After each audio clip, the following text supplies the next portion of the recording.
একটা অডিও ক্লিপে যাবো কি? আমরা একটা অডিও ক্লিপ শুনি, আমরা একটা অডিও ক্লিপ শুনে আসি। আমাদের কাছে বেশ কিছু অডিও ক্লিপ রয়েছে। তার আগে কি আমরা আমরা একটা অডিও ক্লিপ শুনবো এবং ছোটটা শুনবো আমরা। হ্যাঁ, আমাদের কাছে দুটো রয়েছে, একটা ছোট একটা বড়।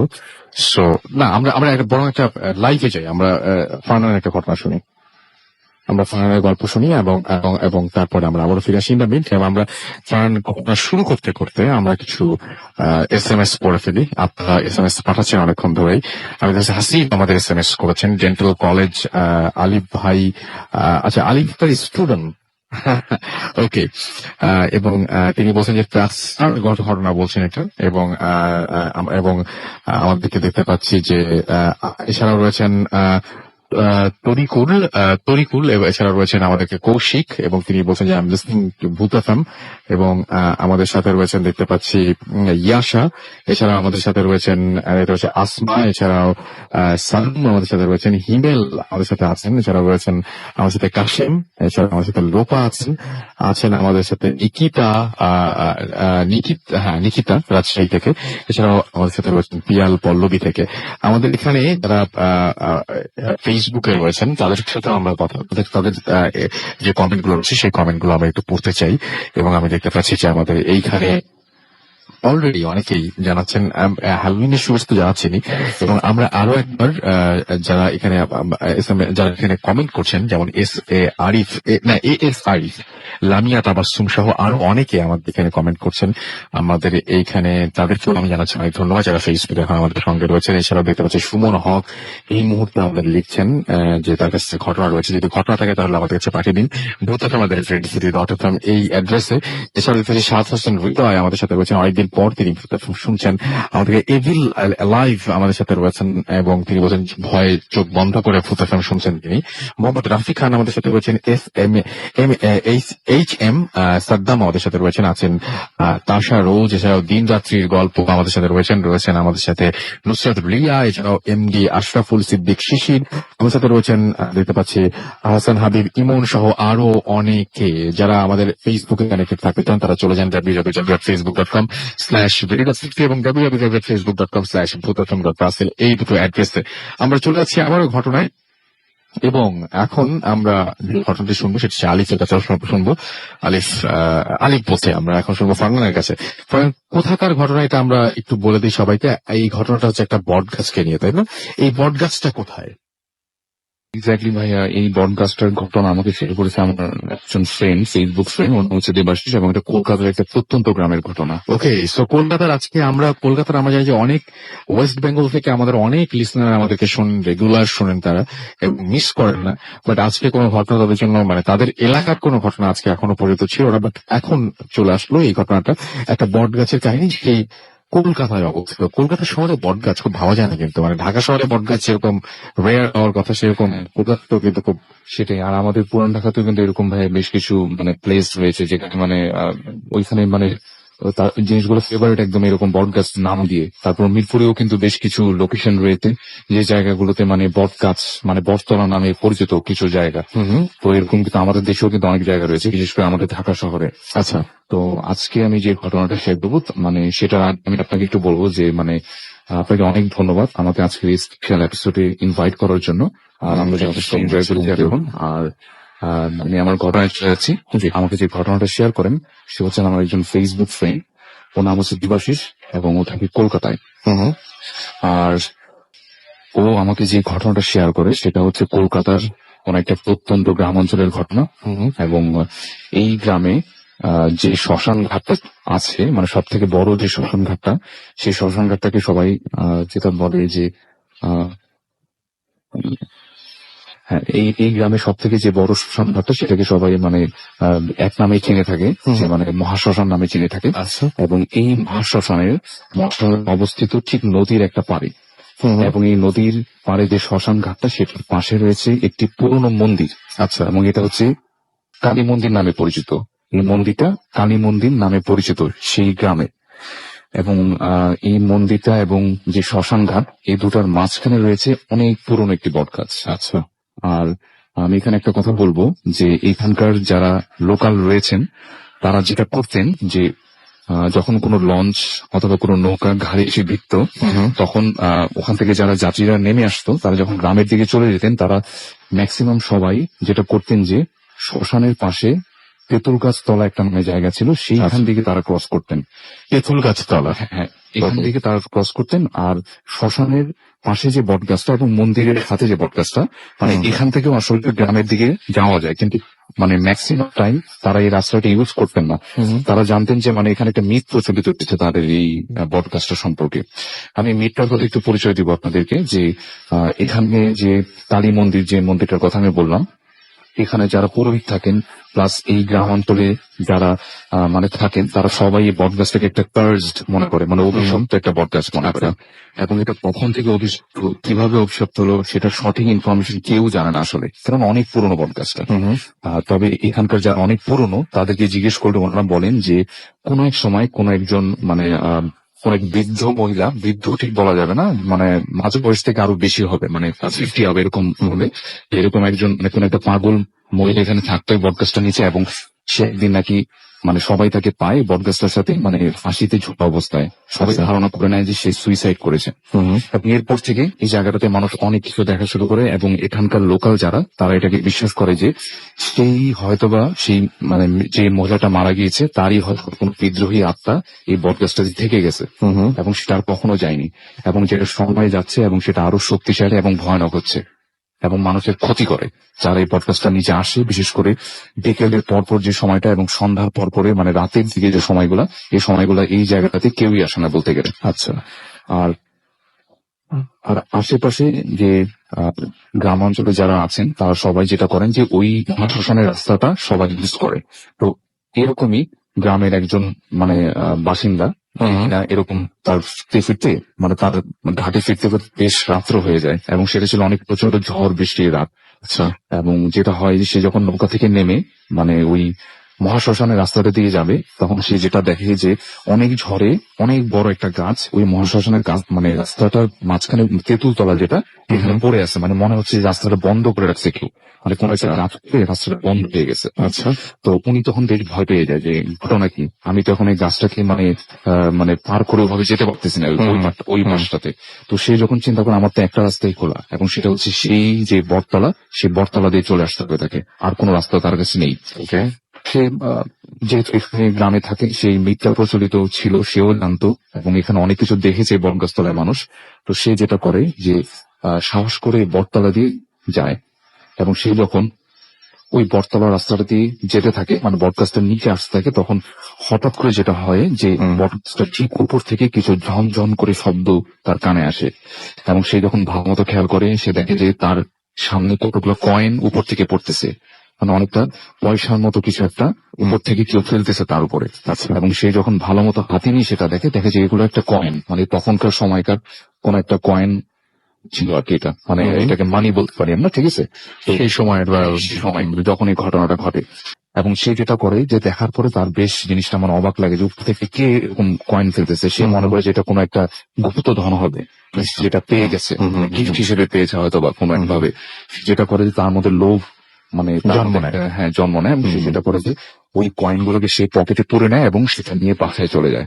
আচ্ছা, আর এখানে রাসেল ভাই আমি একটা কথা বলবো যে এই বট গাছটাতে কিন্তু আরো অনেক জিনিসের কথা প্রচলিত। মানুষ সময় থেকে ক্রস করার সময় দেখে যে ফাঁকির যে দড়িটা সেটা ঝুলতেছে, আবার অনেক সময় যেটা মানে বলে যে উপর থেকে পানির মতো কিছু একটা তাদের উপর পড়ে, এবং তারা যখন কোনো আলোর কাছে যায় তখন তারা দেখে যে এটা কোনো পানি ছিল না, ব্লাড ছিল আসলে, ফোটা যখন বুঝতে পারে। হ্যাঁ, এরকম অনেক কিছুই এই বটগাছতলায় মানুষের সাথে হয়েছিল। তো আমি যার ঘটনা বুঝছি, সে যখন এই কয়েনগুলোকে তার পকেটে নিয়ে বাসায় যায় এবং সে এই কথা কাউকে বলে না, সে মনে করে এটা একদমই গুপ্ত ধনের মধ্যে কিছু একটা, এবং সেটা কাউকে শেয়ার করে না, এবং যেটা করে যে এই কয়েনগুলোকে কোনো একভাবে সে এক্সপেন্স করে, মানে খরচ করে ফেলে আচ্ছা কোন একটা খাতে, এবং সে খুব খুশি যে সে অনেকগুলো এরকম কিছু পেয়েছে, এটা তো খরচ করে পেয়েছে সে। কিন্তু এরপর থেকে আসলে মেন ঘটনাটা শুরু হয়, এবং এরপরে যেটা হয় বেশ কয়েকদিন কেটে যায় এই জিনিসটাকে মানে এক্সপেন্স করার পরে, বেশ কয়েকদিন আরো কেটে যায়, এবং বেশ কয়েকদিন যখন কেটে যাওয়ার পরে একদিন সে তার রুমের ভিতরে রাত্রে ঘুমাচ্ছিল, এবং হঠাৎ করে যেটা হয় যে তার রুমের বাইরে যে দরজা সেটাকে মনে হচ্ছে বাইরে থেকে অনেক দূরে থেকে কেউ নক করতেছে। এবং সে যখন দরজাটা খুলে দেখে যে বাইরে কিচ্ছু নেই। তো এইভাবে আসলে ঘটনাগুলো শুরু হয়। এবং এরপরে যেগুলো হতো যে সব থেকে ভয়ের বিষয় যেটা ছিল, সে যখন রাত্রে ঘুমাতে যেত সে অদ্ভুত কিছু ভয়ানক স্বপ্ন দেখতো। আচ্ছা। এবং স্বপ্নগুলো হচ্ছে এইরকম যে একটা অনেক বড় খালি প্রান্তর, আকাশটা একদম মেঘাচ্ছন্ন একটা আকাশ, এবং সেই বটগাছটা, যে বটগাছটার নিচ দিয়ে সেই কয়েন গুলো পেয়েছিল, সেই বটগাছটা, এবং সেই বটগাছটার সাথে একদম অনেক জোরে বাঁধা, মানে টাইট করে বাঁধা সেই বটগাছটার সাথে। এবং 3 থেকে 4 জন অনেক লম্বা লম্বা, 10 ফুটেরও বেশি লম্বা লম্বা কিছু ভয়ানক দানবের মতো চেহারা, মানে বার্নড চেহারা, মনে হচ্ছে চেহারাগুলো পুড়ে গেছে, এরকম কিছু বার্ন চেহারা, মানে দৈত্যের মতো অনেকগুলো লোক, এলোমেলো চুল, ভয়ানক শব্দ করে তাকে চাবুকের মতো কিছু একটা দিয়ে তাকে প্রচন্ড জোরে মানে প্রহার করতেছে। সেই জিনিসটা স্বপ্নে দেখে, এবং তার যখন ঘুম ভাঙে সে দেখে যে তার বডিতে অনেক জায়গায় এরকম স্ক্র্যাচ পড়ে গেছে, মানে চাবুক দিয়ে বাড়ি দিলে যেরকম দেখা যায় না, এরকম বেশ কিছু বডিতে বিভিন্ন জায়গায় সাইন পায়। তো তখন থেকে সে বেশ ভয় পাওয়া শুরু করে, এবং তখন সে বুঝতে পারে যে হয়তোবা এটা তার, মানে এই কয়েন গুলো তার এভাবে মানে নিয়ে আসাটা উচিত হয়নি আসলে। আচ্ছা।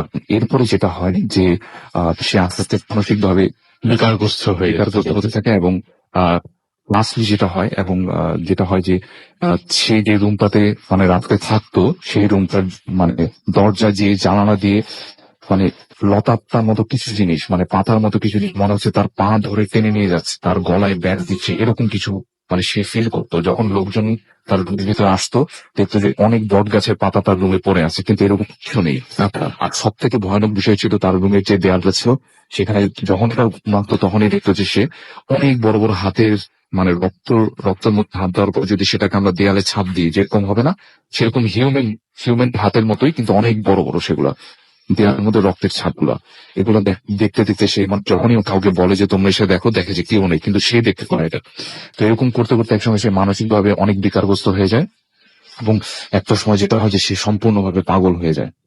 এবং ওখানকার যারা তার যে ছেলে ছিল, সেও নাকি দেখেছে যে তার রুমের ভিতরে বটের পাতা পড়ে আছে। এগুলো কোথেকে আসলো এটার কেউ জানে না, explanation কেউ কেউ জানে না, খুবই অদ্ভুত ঘটনা। হ্যাঁ, কেউ মেইনলি এটাই ছিল আমার ঘটনা। Thank you very much, thank you very much. আমরা এখন একটা অডিও ক্লিপে যাব, এবং তার আগে আমরা জানিয়ে দিই যে আপনারা যারা SMS করতে চান, আগে ব্রেকের পরে অডিও ক্লিপ বাজবে। হ্যাঁ, আমরা একটা ব্রেকে যাব এবং ব্রেকের পর একটা অডিও ক্লিপ বাজবে। আপনারা যারা এর মধ্যে আমাকে SMS করতে চান তারা SMS করুন, মোবাইলের মেসেজ লিখে টাইপ করুন ফুর্তি স্পেস দিয়ে লিখুন আপনার নাম, স্পেস দিয়ে আপনার মেসেজ পাঠিয়ে দিন 9840 নাম্বার। যারা আমাদের ইমেল করতে চান, আমাদের ইমেল অ্যাড্রেস হচ্ছে bhfm@radio.fm, which is bhwtfm@radio.radio.fm। আপনার নাম, ঠিকানা এবং ফোন নাম্বার সহ আপনার জীবনে ঘটে যাওয়া বা আপনার জানা সেরা ঘটনা লিখে দিন আমাদের কাছে। ঘটনার শুরুতে অবশ্যই উল্লেখ করুন যে আপনার ঘটনাটা স্টুডিওতে শেয়ার করবেন, নাকি আপনারা চান যে আপনাদের ঘটনাটা আমরা পড়ে শোনাই।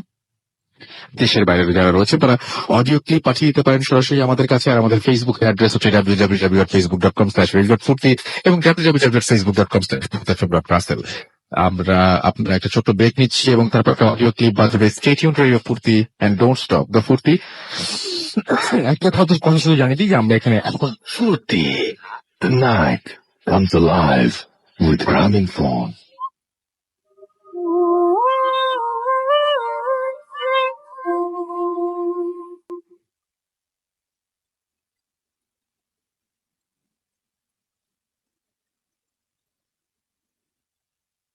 আসসালামু আলাইকুম রাসেল ভাই, আমি রাকিবুল আলম চরণ বলছি।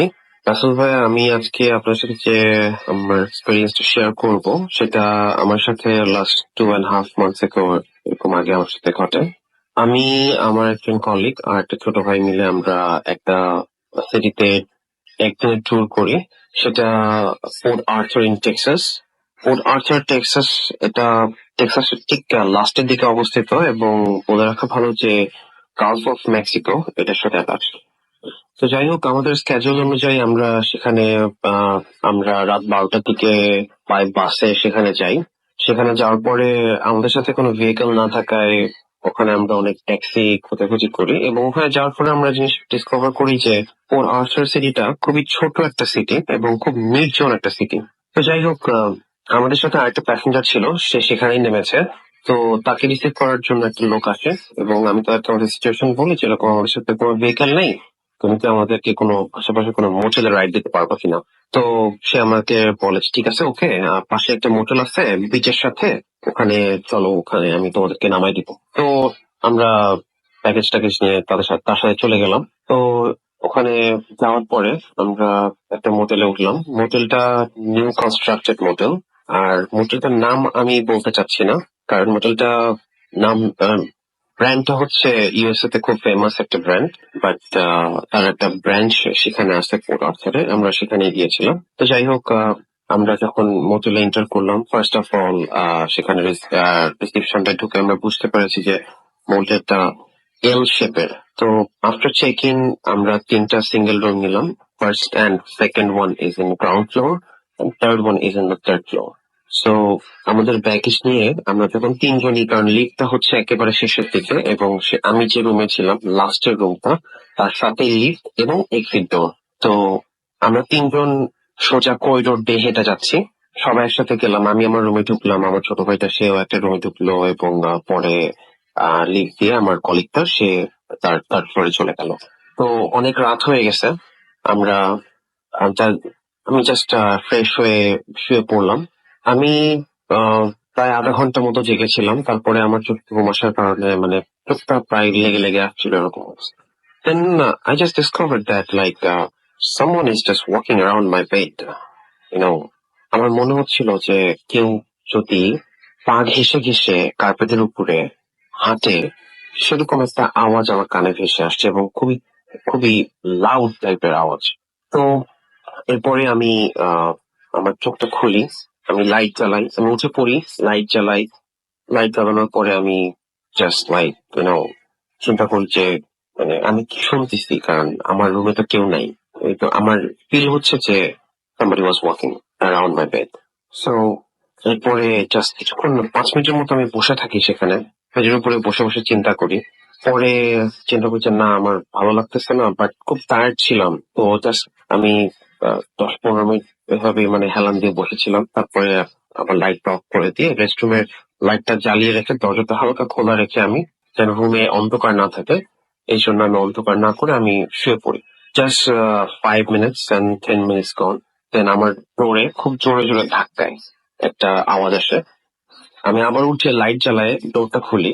খোলার পরে দেখি যে আমার যে ছোট ভাইটা সে তার রুম থেকে চলে এসেছে এবং খুব জোরে হাঁপাচ্ছে সে। আমি তাকে জিজ্ঞেস করি, হোয়াটস গোয়িং অন, তুমি এরকম হাঁপাচ্ছ কি জন্য? সে আর কোনো কথা অ্যান্সার না দিয়ে সে আমাকে ধাক্কা দিয়ে মানে আমার রুমে ঢুকে সাথে দরজাটা বন্ধ করে দেয়। এবং সে তখনও মানে মানে ঠিক নর্মাল না, সে খুবই মানে মানে আমি তার চেহারা থেকে বুঝতে পারতেছি যে খুব ভয় পাইছে এবং সে মানে হাঁপাচ্ছে। আমি তাকে বললাম, হোয়াটস গোয়িং অন, কি হয়েছে, বসো। তাকে আমি পানি দিলাম, সে জাস্ট পানি খাইলো। পানি খাওয়ার পরে সে বসে আমাকে বলতেছে, ভাইয়া আমি আমার রুমে থাকতে পারবো না। আমি বললাম, কেন, কি হয়েছে, কোনো সমস্যা? সে আমাকে বলছে যে ভাইয়া আমি আমি 1 ঘন্টা ধরে আমি শুয়ে আছি, আমার ঘুম আসতেছে না, কিন্তু আমি লাস্ট 15 মিনিট ধরে আমার রুমের ভিতরে হঠাৎ আমার চারিপাশের দেয়ালে কেউ জানি হাত দিয়ে জোরে জোরে মানে ধাক্কাচ্ছে। ইভেন আমি আমার গেটেও আমি আমার ধাক্কানোর শব্দ পাইছি। তো আমি এটা শোনার পরে আমি তাকে বললাম যে দেখো, আহ, এরকম এক্সপিরিয়েন্স তো কিছুক্ষণ আগে আমার সাথে হয়েছে, আমি শুয়েছিলাম, মনে হচ্ছে যে আমার চারপাশ দিয়ে কে যেন হাঁটতেছে। তো সে আমাকে বললো যে ভাইয়া তাহলে আপনি এক কাজ করেন, আপনি ম্যাক্সকে কল দেন, যে আমার কলিগ। তো সাথে সাথে আমি ম্যাক্সকে কল দিলাম। সে ঘুমাইছিল, সে ফোন ধরে বলছে যে এভরিথিং ইজ ওকে। আমি বললাম যে আমি তাকে কোনো কিছু বলিনি, just I was asking everything is okay or not, you okay? তো সে আমাকে বললো যে হ্যাঁ আমি তো জাস্ট ঘুমাচ্ছিলাম, কি হয়েছে? আমি বললাম যে না, আমরা জাস্ট ঘুমাচ্ছিস না, আমি আমি এবং আমরা একটু বাইরে বসে আছি, বাইরে যাব। তো তুমি কি অ্যাড হবো আমাদের সাথে? বলছে যে না, আমি ঘুমাচ্ছি। তো আমি বলছি ওকে, জাস্ট কন্টিনিউসলি। তো আমরা কি করলাম, আমরা তখন রুম রুম থেকে বের হয়ে আসলাম। ও তো ওর রুমে যাবেই না, আমি ওকে নিয়ে বাইরে আসলাম। বাইরে আসে আমরা জাস্ট একটু স্মোক করলাম। দেন কিছুক্ষণ পরে আমি বললাম যে চলো তুমি তোমার রুমে যাও, আমি রুমে চলে যাই, কারণ অনেক আমরা জার্নি করে আসছি, আমাদের ঘুমাইতে হবে।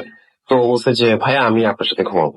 আমি বললাম যে দেখো, একটা সিঙ্গেল রুম সিঙ্গেল বেড কিভাবে সম্ভব? তো বলছে যে না ভাই, আমি দরকার হলে আমি নিজে শুবো, তবু আমি আপনার সাথে থাকবো, আমি আমি আমি আমি আমার রুমে ব্যাক করতে পারবো না। তো ওর ভয়ের সিচুয়েশন দেখে আমি বললাম ঠিক আছে, ওকে, ম্যানেজ ইট, নো প্রবলেম। তো আমরা রুমে ব্যাক করলাম। আমরা যখন রুম থেকে বাইরে থেকে যখন আমরা রুমে ব্যাক করতেছি, তখন গভীর রাত, 2টা 2:30 এরকম হয়ে গেছে।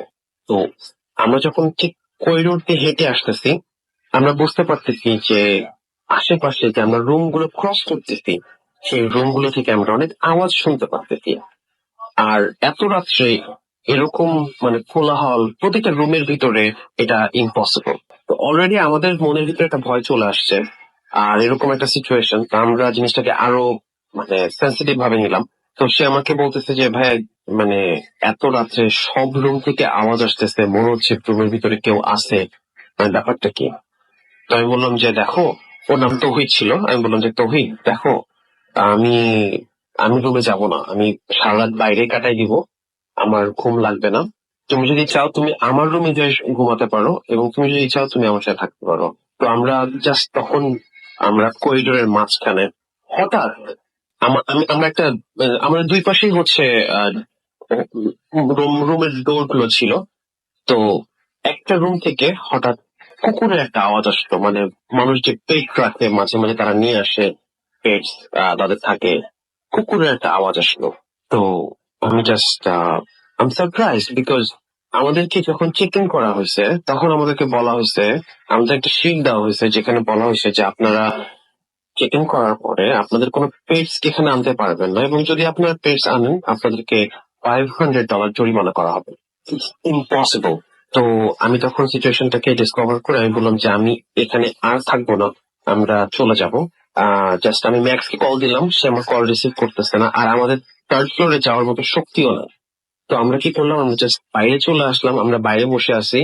আমি গুগল ম্যাপসে আমি সার্চ করলাম যে আশেপাশে কোনো মোটেল আছে কিনা, এবং আশেপাশে যে মোটেলটা গুলো আছে সেগুলো অনেক দূরে, আর আমরা যে মোটেলে আছি সেটা, যে আমি বলছি গালফ অফ মেক্সিকো, এটা ঠিক সাথেই, বিচের সাথেই, অনেক কাছেই আর কি। তো আমার অন্য কোনো মোটেলে যাওয়া সম্ভব ছিল না ওই মুহূর্তে রাত্রেবেলা। তো আমি বাইরে বসে আছি। তো এই মুহূর্তে ঠিক কিছুক্ষণ পরে আহ ম্যাক্স আমাকে ফোন দেয়। ম্যাক্স আমাকে ফোন দিয়ে সে মানে খুব ভয়ে একটা কণ্ঠে আমাকে সে বলে যে তুমি কোথায়? আমি নিচে দাঁড়ায় আছি। তাই আমি বললাম যে আহ, আমি বললাম যে আমি তো নিচে দাঁড়ায় আছি, তুমি কোথায়? ও বললো যে আমি তো গ্রাউন্ড ফ্লোরে দাঁড়ায় আছি তোমার রুমের সামনে, তোমার রুম তো লক। আমি বললাম যে হ্যাঁ, আমি বাইরে চলে আসি, কি আমার কাছে আছে? তো সে বললো যে as soon as possible we have to leave this motel as soon as possible। আমি বললাম যে কি ব্যাপার, আমাদের তো ট্রিপ শুরুই হয়নি, এখানে শেষ করবো কিভাবে, কারণ আশেপাশে কোনো মোটেল নাই, অলরেডি সার্চে। তো সে আমাকে বলে যে আমি কোনো কথা শুনতে চাই না, কোনো কথা বলবো না আমি এখন, জাস্ট তুমি কোথায় আমাকে বলো। আমি বললাম যে আমি সুইমিং পুলের পাশে দাঁড়ায় আছি, মোটেলের ঠিক পিছনের দিকে, তুমি চলে আসো। সে আমার যে পাশে এক্সিট ডোর ছিল আমার রুমের পাশে, সেই এক্সিট ডোর দিয়ে সে চলে এসে আমাকে বললো যে where is your luggage, take it, we have to leave this motel as soon as possible। তো আমি তাকে অনেক কিছু কোশ্চেন করার চেষ্টা করতেছি, কিন্তু সে আমাকে কোনোভাবে উত্তর দেয় না, সে প্রচুর ভয়ভীত অবস্থায় আছে। আর আমি বলে রাখি সে একজন হোয়াইট ছেলে, এবং আমেরিকানদের সাধারণত এতটা ভয় পাওয়া মানে এক্সট্রিম পর্যায়ে চলে গেছে কোনো কিছু। সে এমন কিছু কিছু দেখছে বা কোনো কিছু এক্সপেরিয়েন্স করছে যে সেটা বলতে যাচ্ছে না। আর মানে সে আমাকে ওই মুহূর্তে সে আমাকে বলছে যে we have to leave this place.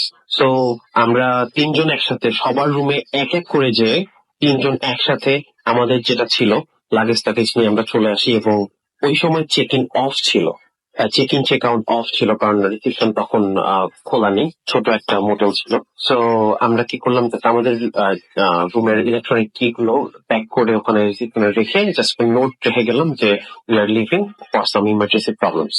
তো এই মুহূর্তে আমরা লিভ কিভাবে করবো, আমরা একটা পাশে একটা সিটি ছিল যেটাকে বলা হয় বৌমাঠ, বৌমাঠ বিডার। তো সেখান থেকে আমরা ট্যাক্সি কল করলাম, সেটা একটা বড় সিটি ছিল, সেখানে ট্যাক্সি কল করলাম। ওখান থেকে প্রায় 30 মিনিট লাগে ট্যাক্সিটা আসতে।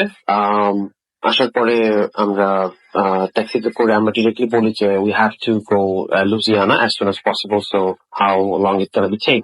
তো ও আমাকে বলে যে এখান থেকে প্রায় 2 আওয়ার্স এর জার্নি। তো আমরা ট্যাক্সিতে করে ওখান থেকে সেই দিন রাত্রিবেলা সেখান থেকে লিভ করি। তো এটাই ছিল আমার একটা এক্সপিরিয়েন্স রিসেন্ট। এবং রাসেল ভাই, যেটা আমি লাস্টে বলবো, সেই ট্যাক্সি ড্রাইভারের কাছ থেকে আমি জানতে পারি, আমরা জানতে পারি যে যে মোটেলটাতে আমরা উঠছিলাম সেটা একটা পুরনো বাড়ি ছিল, অনেক পুরনো একটা বাড়ি ছিল।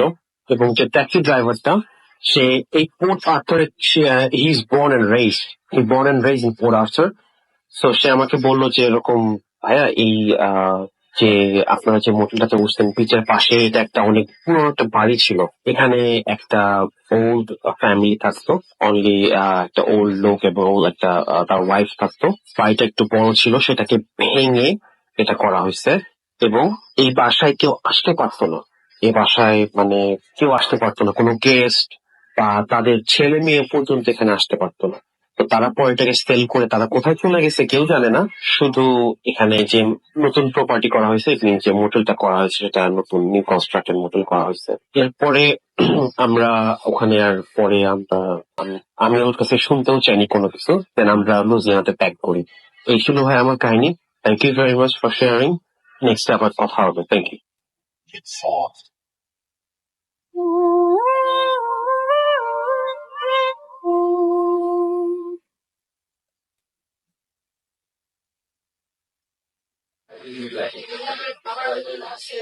ওয়েলকাম ব্যাক, শুনছেন সবসময় রেডিও 48.0 FM। আমি রাস্তার আছি সাথে, আমার সাথে রয়েছে মাসুম এবং আজকে অতিথিরা, এবং আপনাদের সবাইকে আরো একবার স্বাগত জানাচ্ছি বুথ FM এ। এবং সেই সাথে জানিয়ে দিচ্ছি যারা আমাদের SMS পাঠিয়েছেন তারা চলে যান আপনার SMS ধরে মোবাইলের মেসেজ লিখে টাইপ করুন ফুর্তি, FOORTI ফুর্তি, স্পেস দিয়ে লিখুন আপনার নাম, স্পেস দিয়ে মেসেজ পাঠিয়ে দিন 940 নাম্বার। যারা আমাদের ইমেল করতে চান, আমাদের ইমেল অ্যাড্রেস হচ্ছে boothfm@radiofurti.fm, which is BHWTFM@RADIOFORTI.FM। আপনার নাম এবং ফোন নাম্বার সহ আপনার জীবনে ঘটে যাওয়া সেরা ঘটনাগুলো লিখে পাঠিয়ে দিন আমাদের কাছে। ঘটনার শুরুতে অবশ্যই উল্লেখ করুন যে এই ঘটনাগুলো আপনি স্টুডিওতে এসে শেয়ার করতে চান, নাকি আপনি চান যে আপনার ঘটনাগুলো আমরা পড়ে শোনাই। এবং যারা আমাদের ফেসবুকে কানেক্টেড থাকতে চান তারা চলে যান www.facebook.com/radio এবং www.facebook.com/bhutfm.russell। আমরা চলে আসছি আরো একবার বাবু ভাইকে সাথে নিয়ে, এবং আজকে চলছে হ্যালোউইনের স্পেশাল ভূত এফএম এবং আমাদের স্পেশাল এপিসোড, এবং আমরা রয়েছি গুলশান একের ন্যান্ডুজে। আপনারা চাইলে এখনো আসতে পারেন, আমরা 3টা পর্যন্ত এখানে থাকবো, এবং কালকে রাত 9টা থেকে 11টা পর্যন্ত আমরা আবারও থাকবো আপনাদের সাথে। সুতরাং যদি আপনারা চান তাহলে এখানে চলে আসেন। কালকে অবশ্য শো হবে না, বাট আমরা এখানে আসলে আপনাদের সাথে কথাবার্তা হবে। এই আর কি, আমরা চলে যাচ্ছি আমাদের সরাসরি বাবু ভাইয়ের কাছে এখন ঘটনা শুনতে। এবং বাবু ভাই, এই ঘটনাটা কোথাকার একটু যদি আমাদের আগে ভাই, এটা ফ্লোরিডার ঘটনা। এটা ইউনাইটেড স্টেটস এর ফ্লোরিডার ঘটনা। ওকে। বয়েন্টন বিচ এলাকার। ওখানে আপনার একটা বড় পুকুর ছিল, এবং পুকুরটার আশপাশে হচ্ছে আপনার সুগার কেন ফিল্ড এলাকা। হ্যাঁ, মানে আর তার মাঝখানে একটা বড় পুকুর, এবং পুকুরটার পাশে একটা বাড়ি ছিল আর কি। তো এই কারণটা আমাকে বলেছে গ্যারি নামে একজন। হি ওয়াজ এ নোন পারসন টু মি। আমাকে চিন্তাম গ্যারিকে আগে থেকে। রাইট, গ্যারি বলেছিল আগে। তো ওই পুকুরটার পাশে একটা বাড়ি ছিল, সেই বাড়িতে আপনার একটা বাবা মা আর একটা মেয়ে থাকতো আর কি। তো মেয়েটা কোনো একটা কারণে বাবা মার উপর রাগ করে মানে ঝগড়াঝাটি করে, এবং সে মানে খুব জিদ করে পুকুরের মধ্যে আপনার শুয়ে থাকে আর কি, জিদ করে। আচ্ছা। এবং বেদের বসে শুয়ে থাকতে এক সময় সে আর মানে she fell cold and she could not get up. সে উঠতে পারে নাই, ঠান্ডা ফিল করে এক সময় সে ওখানে তলিয়ে যায়। আচ্ছা। এবং সে মারা যায়, পরবর্তীতে তার লাশটা পাওয়া যায়। তো এরপর থেকে যে ঘটনাটা হয় যে ওখানে ওই বয়েন্টন বিচে যে পুকুরটাতে, ওটার যে ওই বাড়িটাতে আর কেউ থাকতো না, বাড়িটা প্রায় অ্যাবান্ডন হয়ে গিয়েছিল, ওখানে কেউ যেত না। তো ওই বাড়িটার আশেপাশে যে জায়গাটা, সেখানে গেলে মানুষ একটা ভয় পেত, একটা মানে গা ছমছম করা পরিবেশ হতো। ঘটনাটা গ্যারি যখন আমার বলে, গ্যারির এক্সপিরিয়েন্স করা প্রথম জিনিস, গ্যারিরা খুব ইয়াং ছিল তখন, টিন এজ ছিল ওরা। তো বেড়াতে গিয়েছিল ওখানে আপনার ওই জায়গাটাতে, এবং তারা ফ্রেন্ডরা গ্যাদার করতো, সিগারেট খেত এক জায়গায় বসে আর কি, স্মোক করতো। তো ওই জায়গাটা আর কি ভৌতিক, এদের মধ্যে একটা আলোচনা হয় যে এখানে কোন কোন ভৌতিক স্পট আছে। তোর মধ্যে একজন বলে যে বয়েন্টন বিচের অমুক জায়গাটার মধ্যে এরকম জিনিস আছে। তো গ্যারি ইন্সপায়ার্ড হয়ে ওদের সাথে ওখানে যায়। ওরা ওখানে খুব আড্ডা মারার পরে ওই পুকুরটার কাছে যায়। তো গ্যারি বলে যে পুকুরটাকে আমি যা দেখেছি, ডান পাশে হচ্ছে সুগার কেন ফিল্ড, বাম পাশে বেশ উঁচু একটা জায়গা, মানে দেখলে বোঝা যায় না যেটার মাঝখানে পুকুর আছে। মাটি মনে হচ্ছে, বাম পাশে বালির একটা ঢিবির মতো। আচ্ছা। তো ওই ঢিবি দিয়ে উঠে গেলে দেখা যাচ্ছে যে একটা পুকুরটা বেশি নিচে, আর চারিপাশে এক কোণা দিয়ে, পুকুরের এক কোণায় হচ্ছে একটা জঙ্গলার মতো আছে, গাছপালা হয়েছে, ওখানে বাড়িটা পুরোনো সেই বাড়িটা আছে। তো ওর ফ্রেন্ডরা বলে যে ওখানে উঠলে তুই যদি বাড়িটায় যেতে পারিস তাহলে মনে করবো যে তুই অনেক কিছু পারিস আর কি, মানে ওর সাথে একটা বাজি লাগে আর কি। তো বাজি লাগার পর গ্যারি বলে যে আই ক্যান ডু দ্যাট, এটা মানে এরকম আমার কাছে কোনো ব্যাপারই না। হ্যাঁ, I don't believe in this thing, ভূত টুত কি আছে, আই ডোন্ট বিলিভ ইট। তো যেটা করে, ও বন্ধুরা বলে কি তোকে কিন্তু আমরা ফেলে চলে যাবো। তো বলে আচ্ছা ওকে, ইউ ক্যান ডু দ্যাট, আমাকে ফেলে চলে যেতে পারো। তো ওকে রেখে ওরা চলে দূরে চলে যায় আর কি। তো ও বলে যে আমি ফিল করলাম যে গাড়িটা আস্তে আস্তে চলে গেল, আমার বন্ধুরা মানে ট্রাকে করে আসছিল, ওই ট্রাক আস্তে আস্তে চলে গেল, শব্দও পেলাম যে ডার্ট রোড দিয়ে উঠে গেল। তো ঠিক ওরা যখন চলে গেল তখন আমার কাছে ভয় লাগা শুরু করলো। রাত 2টোর মতো বাজে তখন, মানে ইট ওয়াজ লাইক রাত 2টো বেজে গেছে, মানে মানে একদম নিশুতি রাত, এবং আশেপাশে আলোর কোনো চিহ্ন নেই, ঝিঝি পোকা ডাকতেছে, এবং তখন সে ভয় পাওয়া ফিল করে আচ্ছা শুরু করে। আচ্ছা তারপরে যেহেতু ফ্রেন্ডের সাথে বাজি লাগছে, তো আমার তো যেতেই হবে, তো আমি হাঁটি। আর একটা ব্যাপার হচ্ছে যে মিথ্যা কথা এইসব ব্যাপারে ওরা খুব কম বলতো ভাই। হ্যাঁ, মানে আসলে আমাদের দেশে দেখা যাচ্ছে, আমি বলি আর কি, একটা কিছু না করে আমরা করে ফেলেছি, ওখানে কিন্তু এই প্রবণতাটা কম। তো বাজি লাগছে ফ্রেন্ডদের সাথে, যেতে পারলে যাবে, না যেতে পারলে বললো যাই নেই, ঠিক আছে। আচ্ছা সো হাঁটা ধরে, তো হাঁটতে হাঁটতে হাঁটতে ও কর্নারে চলে যায়।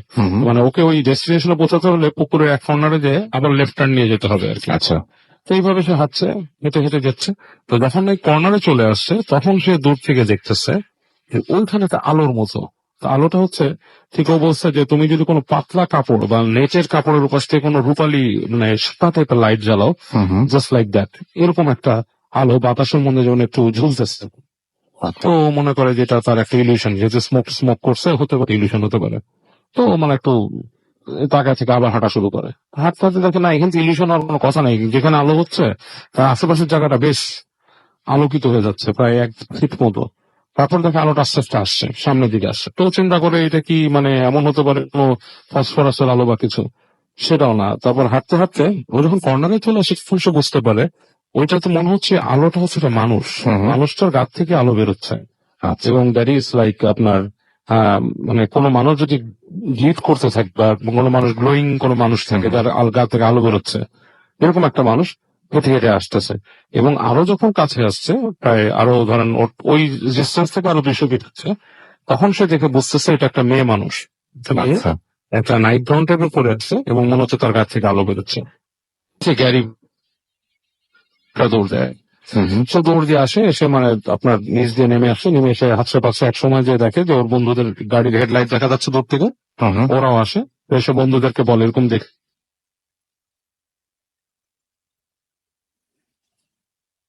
তারপর গ্যারি ঘটনা বলে আমি আমার ফ্রেন্ড রয়কে নিয়ে ওই জায়গায় যাই। তো যখন আমরাও জায়গাটায় যাই, ঠিক ওই সেম ডার্ট রোড ওখানে আবিষ্কার করি, এবং ডার্ট রোড আছে, ঠিক সেই সুগার ক্যান ফিল্ডও আছে, এবং সেই পুকুরটার যে উঁচু ঢিবিটা সেটাও দেখি, এবং ওই ঢিবিতে উপরে উঠি। ওঠার পর দূরে দেখি সে বাড়িটা আছে। বাট আসলে রাসেল ভাই মানে আর কি, আসলে আমাদের সময় সুযোগ হয়নি ওই কাছাকাছি দিয়ে কিছু দেখা যায় কিনা এরকম দেখা।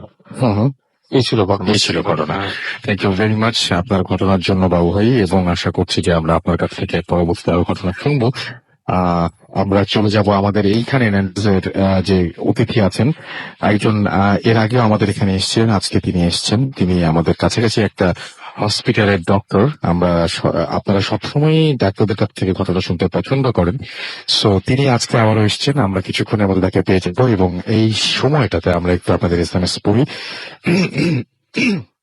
আমি দেখতে পাচ্ছি যে আমাদের এসএমএস করেছেন এমডি শরীফুল ইসলাম, এছাড়াও তৌহিদ ময়মনসিং থেকে এসএমএস করেছেন, নাহিদ সাভার থেকে আমাদের এসএমএস করেছেন, সাকিব আমাদের এসএমএস করেছেন, লাস্ট স্টোরিটা তার কাছে অনেক ভালো লেগেছে, জিয়াউদ্দিন ঢাকা থেকে আমাদের এসএমএস করেছেন রিমু, শাইফুল আমাদের এসএমএস করেছেন আমাদেরকে টুম্পা সিলেট থেকে, এছাড়াও জনি আমাদের এসএমএস করেছেন কে এম রাফসান রাজশাহী থেকে, এবং লাস্ট স্টোরিটা প্রশংসা করেছেন Rabiul Pabna science and technology university থেকে আমাদের এসএমএস করেছেন, লাকি আমাদের এসএমএস করেছেন, রেগুলার আমাদের লিসনার, তিনি জানিয়েছেন। FM ইমরান খান আমাদের এসএমএস করেছেন, এছাড়াও আয়েশা লিখেছেন আই লাভ ভূত FM, এছাড়াও আমাদেরকে জুয়েল এবং হাফিজুল এসএমএস করেছেন, বাবু যশোর থেকে আমাদের এসএমএস করেছেন। আর ডক্টর আলিফের একটা ঘটনা শুনতে চান। ডক্টর আলিফ এখন অলরেডি তিনি অসুস্থ, বাইরে ওয়েট করছেন, বাসায় যাওয়ার জন্য ওয়েট করছেন তিনি। সো আমাদেরকে পিয়াস এসএমএস করেছেন কি, এছাড়া আমাদেরকে রাত্রি এসএমএস করেছেন, ভেনিয়া মিরপুর থেকে এসএমএস করেছেন আমাদেরকে মেহেদি, এছাড়াও SH আবরার হবিগঞ্জ থেকে এসএমএস করেছেন, অর্চি ঢাকা থেকে এসএমএস করেছেন, তাসনিম আমাদের এসএমএস করেছেন কল্যাণপুর থেকে। এছাড়াও আরো অনেকেই আমাদের এসএমএস করছেন। আপনি যদি এসএমএস করতে চান, মোবাইলের মেসেজ লিখে টাইপ করুন ফুর্তি FORT ফুর্তি স্পেস দিয়ে লিখুন আপনার নাম, স্পেস দিয়ে আপনার মেসেজ পাঠিয়ে দিন 9840 নাম্বারে। আমাদের ইমেল করতে চাইলে আমাদের ইমেল অ্যাড্রেস হচ্ছে bhutfm@radiofuর্তি.fm। সরাসরি আমাদের এখানে চলে আসতে চাইলে আমাদের অ্যাড্রেস হচ্ছে গুলটেন এক ন্যান্ডুজ। এছাড়াও আমাদের ফেসবুকে কানেক্টেড থাকতে চাইলে www.facebook.com/radiofuর্তি, www.facebook.com/bhutfm.russell। ন্যান্ডুজে যারা আছেন এখনো পর্যন্ত তাদেরকে অনেক অনেক ধন্যবাদ, আপনারা অনেক কষ্ট করে এসেছেন। এবং এখন আমার সামনে একজন বসে আছেন, আমরা তার কাছে যাব এবং আপনার নামটা প্লিজ আরেকবার একটু যদি সবাইকে বলতেন, তারপর আপনার ঘটনায় যাই আমরা। আসসালামু আলাইকুম লিসেনার্স, আমি ডাক্তার মোহাম্মদ শফিকুর রহমান। জি। আমি মহাখালী কলেরা হাসপাতালে কাজ করছি। তো আমি যে ঘটনা শেয়ার করব সেটা আমার দেশের গ্রামের বাড়িতে। এখানে গ্রামটা মুন্সিগঞ্জের একটি গ্রাম। জি। সেটা আপনার টাউনের পরপরই গ্রামটা দক্ষিণে, সর্দারপাড়ার পাশে গ্রামটার নাম রতনপুর। গ্রামের নামও আমি বলে দিলাম।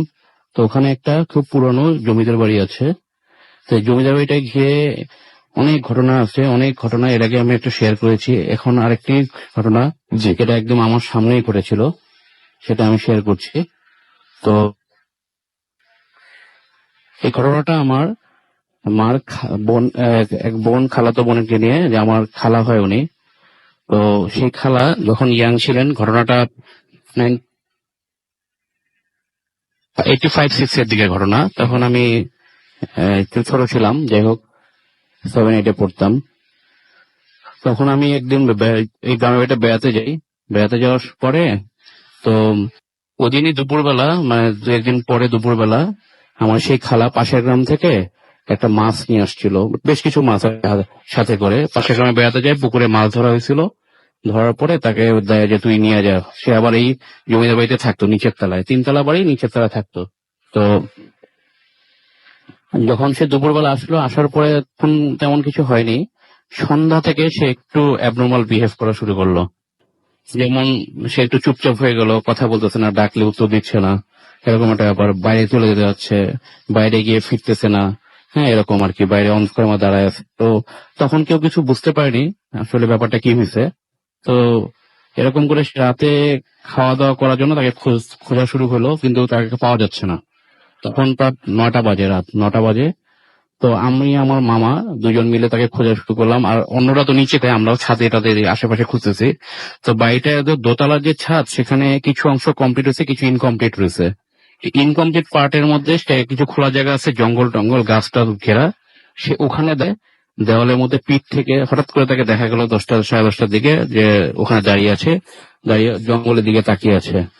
তো আমরা তো অবাক, কি ব্যাপার, কি হইলো হঠাৎ করে। তো আমার মা বলে, তুই এখানে কি করছিস, তুই আয় ভিতরে, খাওয়া দাওয়া করবি না। সে কোনো উত্তরই দিচ্ছে না, সে এক দৃষ্টিতে সে সামনের দিকে তাকায় আছে, জঙ্গলের দিকে।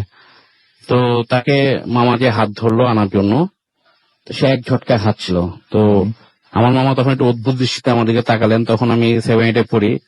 তো দৃষ্টিটা আমি ঠিক আসলে তখনও বুঝি নাই, জাস্ট আমাকে বললো যে ওকে সমস্যা হয়েছে, ওকে ধরছে। এই শুনে আমার, এই শোনার সঙ্গে সঙ্গে আমার গায়ের যে ইয়েগুলো ছিল, লোমগুলো সব হয়ে গেল, দাঁড়িয়ে গেল। তা আমি আসলে গা ছমছম করতেছিল রীতিমতো। আমরা দুইজন মিলে চেষ্টা করলাম। আমার খালার বয়সও তখন খুব একটা বেশি হবে না, এই 14 বছরই হবে। তাকে আমরা দুইজন ছেলে মিলে ধরে আনতে পারতেছি না। তার গায়ে একটা ওই আসরিক শক্তি যেন কিভাবে যেন তার মধ্যে চলে আসলো, আমরা দুইজন মিলে তাকে আনতে পারছি না। তো যাই হোক, অনেক কষ্টে আরেকজনকে ডেকে আনা হলো। তাকে ধরে অনেক কষ্ট করে আমরা বাসার মধ্যে নিয়ে গেলাম, রুমের মধ্যে। রুমে নেওয়ার পরে সে কোনোভাবে আমাদের কন্ট্রোলে থাকবে না। সে সারাক্ষণ মানে খুব রাগ, এবং তাকে ফুইসে হাত পা ছুটছে, এবং গলার টোনটা খুবই নাজাল হয়ে গেছে, নাকি গলা যেটা বলে, সে কথা বলতেছে যে আমি চলে যাব, আমাকে মাছ দিয়ে, খুব সে মাছ খেতে চাচ্ছে। আমার মামা বলতেছে তোকে দেওয়া যাবে না, হাতে হাতে দেওয়া যাবে না, হ্যাঁ আমি উঠানের মধ্যে রাখি, তুই ওখান থেকে খেয়ে চলে যা। আমার মামা অবশ্যই গ্রামের মানুষ, উনি আগে থেকে জানে কিভাবে কি ট্রিট করতে হয়, উনি সেই জিনিসটাই বললেন। কিন্তু সে বলতেছে তাকে হাত করতে হবে। তো এটা তো আর হয় না, একটা মানুষ গেলো যে মাছ দিয়ে দিব, সে খাবে নে, কাঁচা মাছ তো আবার। তো যাই হোক, আমার নানি আবার ওইসব ব্যাপারে ট্রিটমেন্ট একটু জানতেন। তো উনি ওর যে লিটল ফিঙ্গার যেটা, সেটাকে ধরে উনি কোরআনে কিছু আয়াত করতেছিলেন। কোরআন পড়ার সঙ্গে সঙ্গে সে নারীর মুখে থুতু মারা শুরু করলো, একদম জলজ্যান্ত ভাবে, আচ্ছা, ডিরেক্ট, এবং খুব এমব্রেসিং একটা সিচুয়েশন। হ্যাঁ, সে খুবই মানে আচরণ করছে, অ্যাবনর্মাল। কোনোভাবেই সে মানে থাকবে না, সে বের হয়ে যাবে। তাকে সে বলছে আমি বাইরে চলে যাব, আমাকে রাখতে পারবেন না। তো এই দোয়া টোয়া পড়লাম, তারপর সে নিজেকে নিজে এজ করতেছে, কানে দুল টুল খুলে ফেললো, চুল এলোমেলো করে ফেললো, হ্যাঁ, এরকম নানা রকম অ্যাক্ট করতেছে। তা এক সময় সে আমার দিকে তাকিয়ে বললো তুই কে? এটা শুনে তো আমি খুবই ভয় পেয়ে গেছিলাম। যাই হোক, যে আমি আবার ভাবলাম যে আমার কাছে ট্রান্সফার হয়ে যায় কিনা। যাই হোক, এনিওয়ে এই প্রবলেমটা হয় নাই। তো এই জিনিসটা তার অনেকক্ষণ ছিল, প্রায় 2-3 ঘন্টা তার মধ্যে প্রচন্ড প্রবলেম করার পরে এক পর্যায়ে সে খুব কুল হয়ে যায়। কুল হয়ে যখন তার সেন্স আসে, মানে তখন আবার ফেইন্ট হয়ে যায়। ফেইন্টের পর তার পানি টাইনি ঢেলে যখন সেন্স আনা হয়, তখন সে বলে যে এতক্ষণ আমার কি হইল, আমি কি হইলো, আমার এখন দুল টুল খুলছে কেন, মানে তার কোনো সেন্সই নেই। তো এই প্রবলেমটা তার অনেক বছর ধরে চলে। হ্যাঁ, অনেক বছর ধরে চলে। এমনকি তার বিয়ে যখন হয়, বিয়ের পরও শোনা যায় শ্বশুর বাড়িতে যে সে সুযোগ পেলে মাছ করতেছে, এখান থেকে কাঁচা মাছ খাওয়া শুরু করছে। খুবই এমব্রেসিং। এবং এই জিনিসটা তার বিয়ের 10-12 বছর পর্যন্ত প্রবলেম হইতো। আর যখনই বাপের বাড়ি বেড়াতে আসতো, সে রাতের বেলা বের হয়ে যেত, তাকে খুঁজে আনতে হতো, অনেক দূরে যেতে হতো। হ্যাঁ, এবং তাবিজ দিয়ে রাখতো সবসময়। তো এই ছিল আমার মোটামুটি ঘটনা এই বাইকে ঘিরে। আরো 2-একটা ছোট ঘটনা আছে, আমি কি বলতে পারি? আমরা একটু পরে সেটা শুনি। আমরা আচ্ছা। আপাতত কিছু SMS নিব। Thank you. ওকে, আমরা থ্যাংক ইউ ভেরি মাচ আমাদের সাথে ঘটনা শেয়ার করার জন্য। আমরা চলে যাব কিছু SMS পড়বো আমরা, এবং আমাদেরকে যারা SMS পাঠাচ্ছেন আমি দেখতে পাচ্ছি এখনো এত রাত পর্যন্ত FM ইমরান আমাদের SMS করছেন, তৌহিদ গাজীপুর থেকে আমাদের SMS করছেন, তার বেশ ভয় লাগছে। আমাদেরকে বাঁধন SMS করছেন পাবনা থেকে, নিলয় SMS করছেন রাজশাহী থেকে, এবং আমাদেরকে SMS করছেন দেখতে পাচ্ছি মিন্টু। FM ইমরান খান ইমন আমাদের SMS করেছেন। আচ্ছা, আমাদের তিনি ঢাকা ইউনিভার্সিটি থেকে SMS করেছেন। আমাদেরকে তৌহিদ SMS করেছেন গাজীপুর থেকে। এছাড়াও আমাদের এখানে টুম্পা সিলেট থেকে SMS করে লিখছেন আই লাভ ভূত FM। আমাদেরকে সাকিব SMS করেছেন, লাইট অফ করে তিনি শুনছেন জানিয়েছেন। পাপ্পু আমাদের SMS করেছেন, 3 জন একসাথে তারা ভূত FM শুনছেন। এছাড়াও তৌহিদ গাজীপুর থেকে আমাদের SMS করেছেন। আমাদের কাছে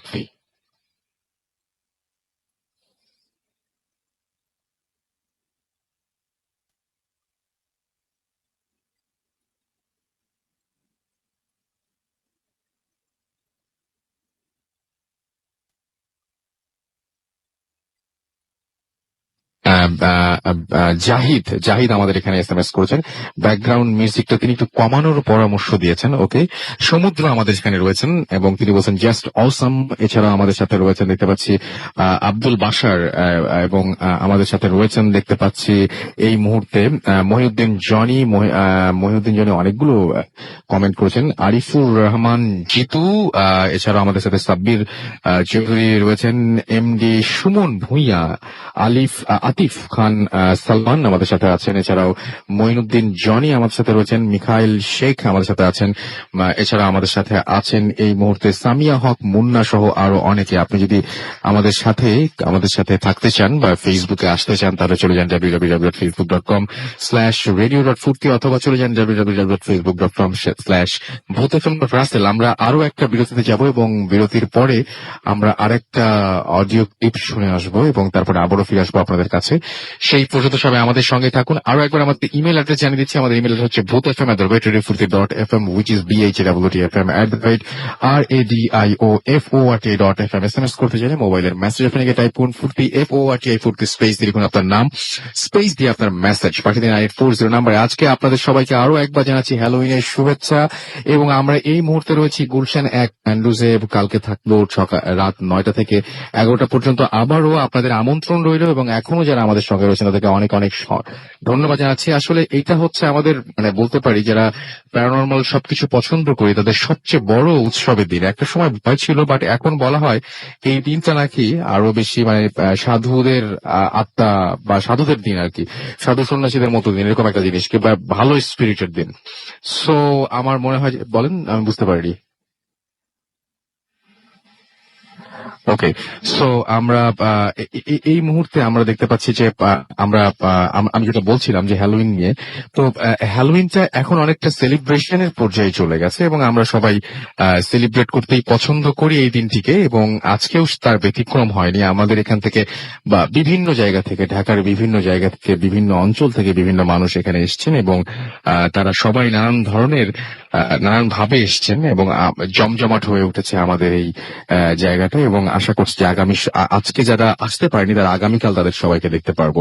যাই হোক, আমাদের এখানে ফুর্তির পেজেও আমাদের অনেকে কমেন্ট করছেন, সেগুলো আমরা একে একে পড়বো। আপনারা যারা SMS করছেন এখনো পর্যন্ত সেটা আমরা দেখতে পাচ্ছি। আসলে আমি অনেক কথা বলছি কারণ ওইদিকে টেকনিক্যাল কিছু প্রবলেম হচ্ছে। সো এটা কি সলভ হয়েছে? ওকে, সলভ হয়েছে। তো আমরা ব্রেকে যাব এবং ব্রেকের পরে আমরা আবারও একটা ঘটনা শুনবো, যে ঘটনাটি একটা অডিও ক্লিপ শুনে আসবো আমরা, তারপরে আবারও ফিরে আসছি। এন্ড সেই পর্যন্ত সবাই আমাদের সঙ্গে থাকুন। স্টে টিউনড টু রেডিও ফুর্তি এন্ড ডোন্ট স্টপ দ্য ফুর্তি।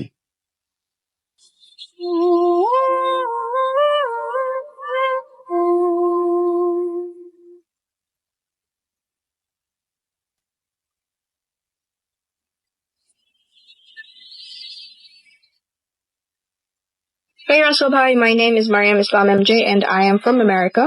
I'm currently residing in Dhaka City and I'm 22 years old and I'm a private student. I would like to share 3 different stories with you and I will be sending them to you in 3 separate voicemails, inshallah. This first story happened to my best friend, Rupunti Kondakar. Rupunti and I studied in a coaching center in Gulshan where we have 5 other friends and together we are a group of 7 and we are like a family. We share everything with each other. We're very close-knit. So although all these things happened to Rupunti, it affects all of us, especially me, because she's my best friend. So it didn't happen in one day. এখন পর্যন্ত এই জিনিসটা আমাদেরকে effect করে, but এটা একদিনে হয়নি, এটা অনেক দিন ধরে হয়েছে and it got scarier and scarier. So the first time that this happened, it happened in our coaching center. Rupunti, Ali and I were sitting and we were chatting. After a while, Rupunti had accounting class, so she had to go to class and Ali and I left. We said bye to her and we went. So after 1 hour, when her class was over, she came downstairs and she saw Ali standing there, which was surprising. So আলীকে ডাক দেওয়ার পরে আলী ঘুরে ওর দিকে তাকায় দেখে কি যে আলী ওর দিকে অনেক রাগ করে তাকায় আছে, আলী ও যেন কিছু করে ফেলছে। তো তারপরে ও এটাকে কিছু মনে করে না, কারণ আলী না অনেক নরম টাইপের একটা মানুষ, তো সো ও মনে করছে যে হয়তো অন্য কারোর সাথে কিছু হয়েছে, ও আসলে সেটাকে হাইড করতে পারতেছে না। সো ওকে না বদর করার জন্য ও আর এটা নিয়ে ওকে কিছু জিজ্ঞেস করে না, জাস্ট র্যান্ডমলি ওর সাথে গল্প করতে করতে কোচিং থেকে ওরা দুজনের সাথে বের হয়। বের হওয়ার পরে রূপন্তী ঘুরে দেখে কি যে আলী আর ওর সাথে নাই। তো বলে কি ব্যাপার, ভর দুপুরে এভাবে আলী আমার সাথে এরকম করলো কিসের জন্য? ওর তো কোথাও কোনো তাড়াহুড়া নাই যে কোথাও তাড়াতাড়ি চলে যেতে হবে, তো আমাকে বাই না বলে চলে গেল কিসের জন্য? তো পরে ওর সাথে সাথে আলীকে ফোন করে বলে কি যে এই দোস্ত তোর কি কিছু হয়েছে, তুই আমাকে বাইটাই না বলে চলে এলি যে? তুই কি বলিস, আমি আর আমি যে তোকে বাই বলে একসাথেই বের হইলাম। বলে না না, তুই তো হচ্ছে কোচিং এ নিতে ছিলি, আমি তো অ্যাকাউন্টিং ক্লাস থেকে বের হয়ে তোর সাথে কথা বললাম, তারপরে তুই কেন চলে এলি বাই না বলে? আমি তো এমজের সাথে বের হয়েছি, বের হয়ে এমজে বাসায় চলে গেছে and আমি, আমাদের আরেকটা ফ্রেন্ড আছে পারভেজ, আমি পারভেজের বাসায় আসছি, আলী বলতেছে। সো রুবিনকে বলতেছে কই দোস্ত স্টপ প্লেইং, আমি তোকে দেখছি, আমি তোর সাথে কথা বলছি, তুই একটা কথাও বলিস না, ব্যাপার কি? তো বলতেছে দোস্ত দেখ, তুই যদি বিশ্বাস না করিস তোকে আমি পারভেজকে ফোন দিতেছি, তুই ওর সাথে কথা বল। তো আলী পারভেজকে ফোনটা দেয়, রুবিন ওর সাথে কথা বলে, পারভেজও ওকে বুঝায় বলে যে হ্যাঁ হ্যাঁ ও তো সত্যি সত্যি আমার বাসায় ছিল অনেক আগে থেকেই, আমরা গেম খেলতেছিলাম একসাথে। তো রুবন্তি না এটা বিশ্বাস করতে চায় না, তো ওরা করে কি একটা সেলফি তুলে ঘড়ি টড়ি একদম সময় টময় দিয়ে ওকে সাথে সাথে একটা সেলফি পাঠাইতে, দেখ আমরা এখনো পারভেজের বাসায় আমি আসি। তো কিভাবে সম্ভব যে আমি এই মাত্র, যদি তুই আমাকে দেখলি then how is it possible যে আমি তোর সাথে এই মাত্র দেখা করে আমি এখন পারভেজের কাছে চলে আসছি? তো পরে রুবন্তি না এটা নিয়ে অনেক ভয় পাইছে। ইভেন পারভেজ আমাকেও ফোন করছিল, ফোন করে আমাকে বলতেছে যে দোস্ত দেখ এরকম ঘটনা রুবন্তির সাথে হয়েছে, তো ও বিশ্বাস করতেছে না আমাদের কথা যে আলী যে আমার বাসায় ছিল। আমি বলছি হ্যাঁ আমি তো নিজেও আলীকে দেখছি যে গাইতে, আমরা তো একসাথেই বের হলাম। এই দিন রূপন্তি না অনেক বেশি ভয় পেয়ে ও বাসায় যায়, বাসায় যেয়ে তারপরে ওর আম্মুকে সবকিছু বলার পরে ও দিনকার রাতেও একা ঘুমাতে পারে না, ওর আম্মুর পাশে যেয়ে শোয়। তো আন্টি না এই রিয়াকশনটা দেখে, মানে এরকম তো রূপন্তি কখনো করে না, কারণ আমাদের সবার মধ্যে Rupanti is the only one যে একটু ভয় পায় না, ও কোনো ধরনের কোনো ভয় নাই। আমরা সবাই ভীতু, কিন্তু ও কিছুই ভয় পায় না। তো এইভাবে ওকে দেখি না আন্টি একটু শক্ট হয়, তো আন্টি করে কি আলীকে ফোন করে, তোমাকে আবার দেখো বাবা তোমরা যদি কোনো প্র্যাঙ্ক ট্র্যাঙ্ক করে থাকো দেন তোমার রূপন থেকে বলে দাও, কারণ ওকে আমি কখনো এইভাবে দেখিনি, ও অনেক ভয় পাইছে, তোমরা ওকে বলে দাও। দেখেন আন্টি বিশ্বাস করেন, প্রমিস আমরা কিচ্ছু করি নাই, আমরাও শুনছি কি হয়েছে, তাহলে এটা সত্যি সত্যি হয়েছে, আমি ওখানে ছিলাম না। তো যাই হোক, এরপরে কয়েকদিন পরে আলীর সাথে রূপন্তী ওর বাসার বারান্দায় দাঁড়ায় কথা বলতেছে রাত্রেবেলা।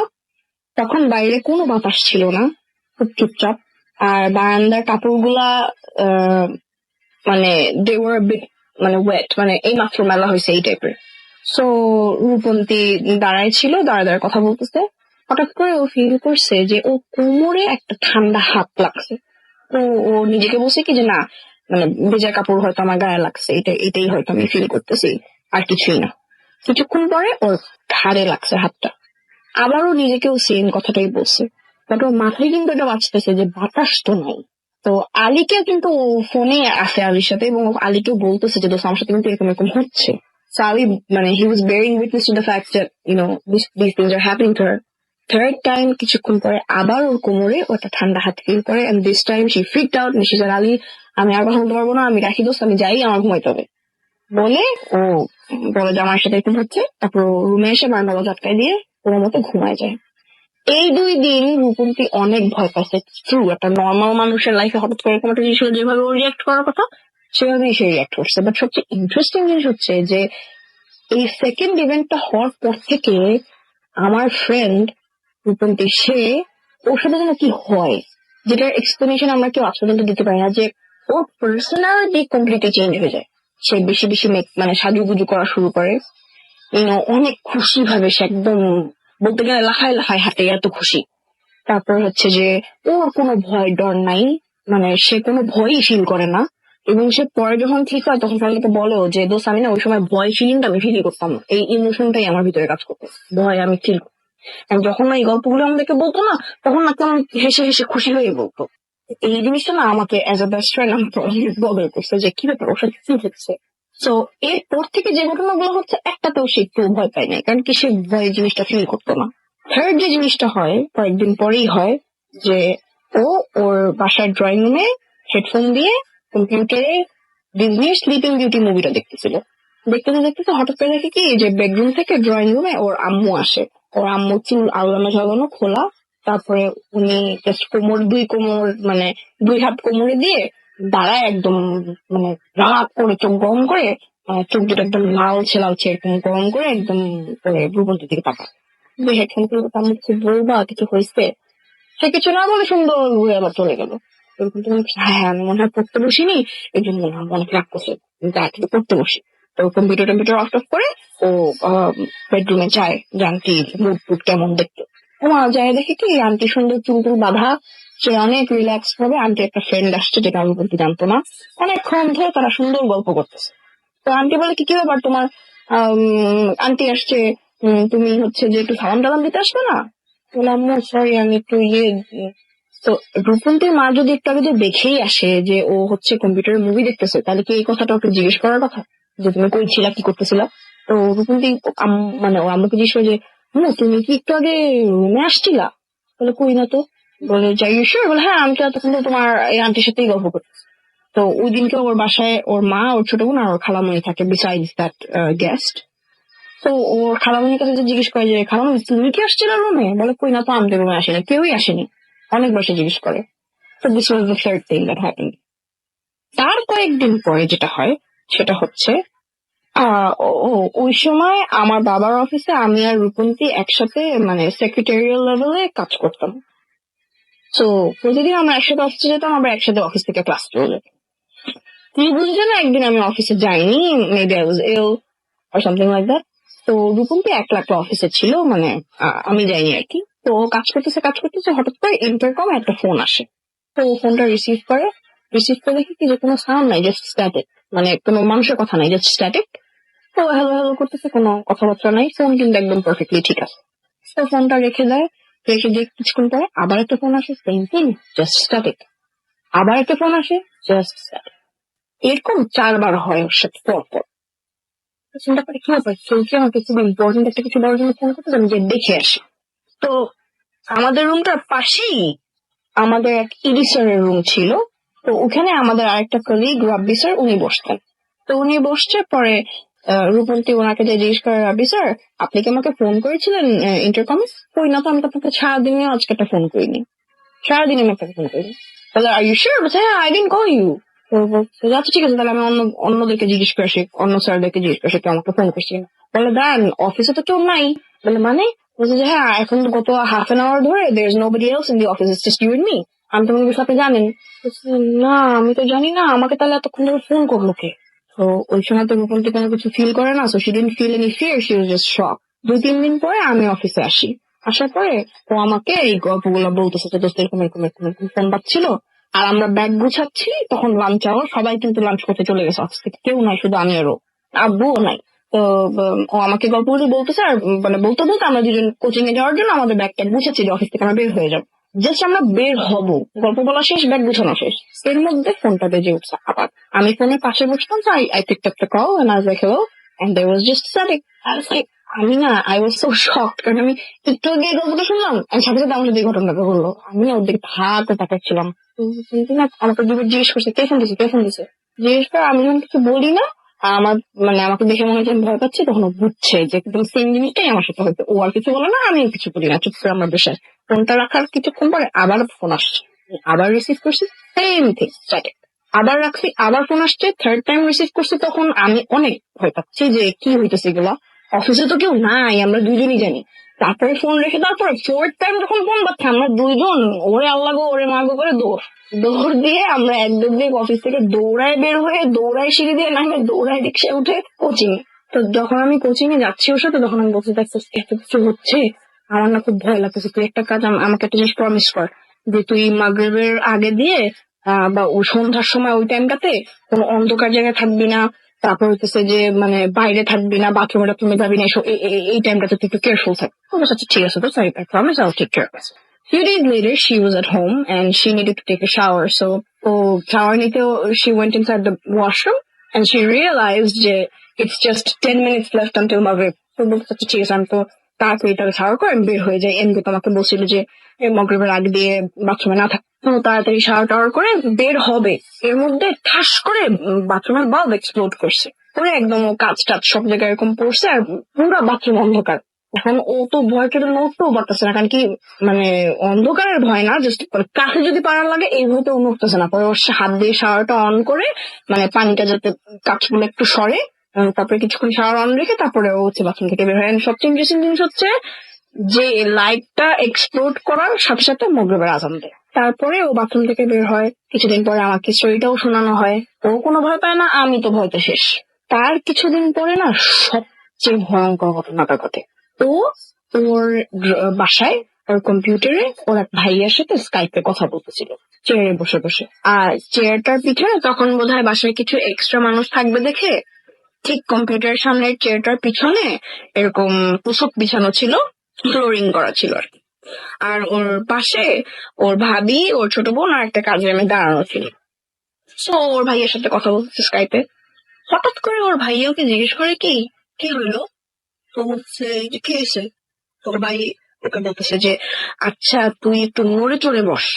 এটা বলার পরে রূপন্তী একটু কনসিয়াস হলো অফ হার সারাউন্ডিং, দেন ও দেখে কি যে ওর নিচে কোনো চেয়ার নাই। সে তাকায় দেখে ওর ভাবি, ওর ছোট বোন, ওর কাজের মেয়েটা সবাই ওর দিকে হা করে ভয় তাকায় আছে। সবচেয়ে ইন্টারেস্টিং জিনিস হচ্ছে আমি যদি দেখলে কি করতাম, আমি সাথে সাথে দাঁড়ায় যেতাম। ও কিন্তু মানে she didn't even move. She just sat there and she was literally floating on the air. She was sitting একদম পুরা নর্মালি মানুষ ভাবে রিল্যাক্স ভাবে বসে ভাবে সে বাতাসের মধ্যে বসে আছে, নিচে কিন্তু কোনো চেয়ার নাই। চেয়ারটা অটোমেটিকলি ও কথা বলতে বলতে সবাই দেখছে, ওর ভাইয়া দেখছে, ভাবি দেখছে, ওর ছোট বোন দেখছে, কাজের মেয়েটা দেখছে, সবাই দেখছে যে চেয়ারটা একদম ড্রিম করে ফট করে ওর নিচ থেকে সরে যেয়ে তোষক সহ ঠেলে একদম দেওয়ালের সাথে যে লেগে গেছে। ও কিছু ফিলও করে। এরপরে ও আস্তে করে উঠে দাঁড়াইলো, দাঁড়ানোর পরে সবাই তো এটা নিয়ে মানে আতঙ্কিত যে কি অবস্থা এগুলো। ও তো তখনও কোনো she didn't feel that scared, so ও এটা নিয়ে আসলে কোনো কিছু মাইন্ড করে না, ভয় পায় নাই, কিছুই হয় নাই ওর। ইনফ্যাক্ট কয়েকদিন পর যখন আমাকে স্টোরিও বলছে, কি সুন্দর হেসে হেসে বলতেছে যে হ্যাঁ আমার সাথে যে ভূতটা আছে ওই ভূতটা তো অনেক ভালো ভূত, ও তো হচ্ছে যে আমার নিচে ইনভিজিবল চেয়ার বানায় দেয়। ইট ওয়াজ সো স্কেরি, আমি কোনোদিনও এক্সপেক্ট করি নাই যে ও এইভাবে রিয়াক্ট করবে। সো মানে this was like extremely scary for us. And then after that এরপর থেকে লাইক কোনো কিছু হইতো না তেমন, এরকম সিভিয়ার কোনো কিছু হয় নাই। বাট কিছুদিন পরই ও এরকম ফিল করতো যে ওর ঘাড়ে বা ওর কোমরে কেউ হাত দেয়। আর হচ্ছে ইভেন একদিন আমার সামনে ওই ঘটনাটা ঘটছে যে আমরা একটা ক্যাফেটেরিয়া হেঁটে হেঁটে যাচ্ছি, আমি পারভেজের রূপন্তী, তো আমি আর পারভেজ একটু আগায় গেছি, ও একটু পিছনে আছে। তারপর ও ফিল করছে ওর কোমরে কেউ একদিন হাত দিচ্ছে, পিছনে দেখে কেউ নেই, আমরাও দিই নাই, আর পিছনে কেউ ছিল না রাস্তায়। এরকম ওর সাথে প্রায় সময়তেই হয়। কিন্তু এটলিস্ট কোনো মেজর কোনো ইনসিডেন্ট হয় না, and আস্তে আস্তে আস্তে আস্তে she became back to normal and she started feeling fear again, and when she remembered these events they scared her a lot, and she was normal again. A few weeks ago ও আমার বাসায় slip over জন্য আসছে। তো আমরা গল্প গল্প করে ঘুমায় পড়ছি। সকালবেলা আমি তো মানে ডিপ স্লিপার, সো দেখি কি ও আমাকে ডাকতেছে, দোস্ত দোস্ত উঠ উঠ। উঠে দেখি কি ও না একটু শক্ত ভাবে টেনশন টেনশন করে কেমন জানি বসে আছে। আমি বলছি কি হয়েছে তোর? ও বলতেছে কি যে শোন, আমি না আজকে অনেক ভয়ের একটা স্বপ্ন দেখছি। For her privacy, I will not tell you what the dream was, but it was a very vivid dream. It was very scary. ও আমাকে পুরো স্টোরিটা বললো যে ও স্বপ্নে কি দেখছে। আমিও অনেক ভয় পেয়েছি। তা আমি বুঝতে পারছি, ওকে কিছু বললাম যে তুই এটা করিস, নামাজ পড়িস, এইভাবে এটা করিস, এই দোয়া পড়িস, ওই দোয়া পড়িস। তারপরে কথা বলার পরে আমরা দুজন অনেক ভয় টয় পেয়ে আমি বিছানা থেকে আমি বলতেছি যে আচ্ছা ঠিক আছে, আমি হাত মুখ ধুয়ে আসি। বিছানা থেকে নেমে আমি চিন্তা করতে করতে আমি ওয়াশরুমে গেলাম। যে আমি ব্রাশ ট্রাশ করে হাত মুখ ধুচ্ছি, তো মুখটা খালি ধুইছি। ধুয়ে হাতটা নামানোর সাথে সাথে আমি আয়নার দিকে তাকায় দেখি কি যে আমার গলাকে যেন চেপে ধরছে। And I was also feeling it. Someone was suffocating me, and there was no one else in the washroom except for me. And I could see nothing in the mirror, but I could see যে আমার গলা যখন কেউ চেপে ধরে তাহলে আমার গলাটার উপর একটা কম্প্রেশন পড়বে না, ওই মানে চাপ দিলে যেরকম হয়, আমি ওই জিনিসটা পুরো আয়নায় দেখতে পারতেছি। আমার কি পরিমাণ ভয় লাগছে, কারণ আমার সাথে কখনো এরকম কোনো কিছু হয় না, স্পেশালি আমার গায়ে কোনো কিছু এরকম টাচ করছে কখন আমার সাথে কোনো কিছু হয় না। That was the first time. সাথে সাথে আমার চোখ টুক লাল হয়ে গেছে, আমি শ্বাস নিতে পারতেছিলাম না, আমি কাশতে চেষ্টা করতেছিলাম, আমি কেমন জানি আমার খুব অস্থির লাগতেছিল। বাট সিঙ্কটার পাশেই একদম দরজাটা, তো আমি তাড়াতাড়ি দরজার হ্যান্ডেলটা খুলে আমি বাথরুম থেকে হুড়মুড় করে বের হয়ে মানে বিছানার উপর এরকম দুই হাত দিয়ে ভর দিয়ে জোরে জোরে এরকম শ্বাস নিতেছি। তখন বলতে কি হয়েছে। তখন আমি বলি আরে দোস্ত বলিস না, আমি কোন গলায় হাত দিয়ে আছে। তো বলছে কি হয়েছে? তো আমি বলতেছি যে আমি এরকম বাথরুমে গেছি, কিন্তু কি যেন আমার গলা চেপে ধরছে। তো ও বলতে সাল্লাহ এটা কেমন হইলো? তো আমি বলছি মেবি আমি তোকে একটু অ্যাডভাইস দিছি যে কি কি করতে হবে, হয়তো এই জন্য হয়েছে। তো এই জিনিসটা অনেক স্ক্যারি ছিল। তারপরে হচ্ছে এরপর থেকে আজ পর্যন্ত ওই দিনের পর থেকে আজ পর্যন্ত প্রতিটা দিন রাত্রেবেলা আমি একটা ভয়ের স্বপ্ন দেখি। মানে আমি শান্তিতে রাত্রেবেলা একেবারেই ঘুমাতে পারি না। আর ছোটবেলায় যেরকম ভয় পাইতাম না, কেন জানি আমি সেরকম ভাবে ভয় পাই। আমি কিন্তু অত ভয় পাই না, আমি লাইট বন্ধ করে নাইট লাইট জ্বালাই ঘুমাই। বাট এখন আমার মানে একদম রুমের বড় বড় লাইট জ্বালাই ঘুমাইতে হয়, আমি নাইলে ঘুমাইতে পারি না। এমনিতেও আমার ঘুম হয় না, আমি পা একদম গুজে টুজে কম্বল টম্বল গায়ে দিয়ে আমি একদম বাচ্চাদের মতো করে কান্নাকাটি করি প্রত্যেকদিন রাত্রে। অনেক ভয় পাই।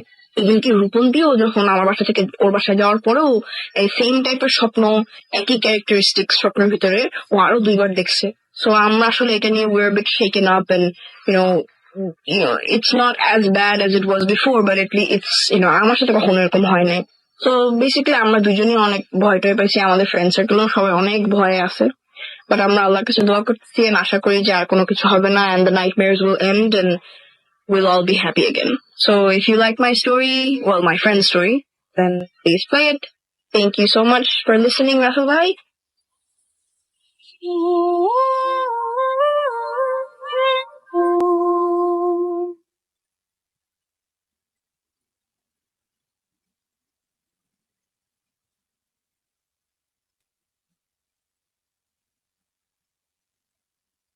Welcome back. শুনছেন সবসময় রেডিও 48.FM। আমি রাস্তাল আছি, সাথে আমার সাথে রয়েছে মাসুম এবং আজকের অতিথি, এবং এখনো যারা আছেন আমাদের চারপাশে এবং এখনো পর্যন্ত শুনছে তাদেরকে অনেক অনেক ধন্যবাদ জানাচ্ছি আমরা।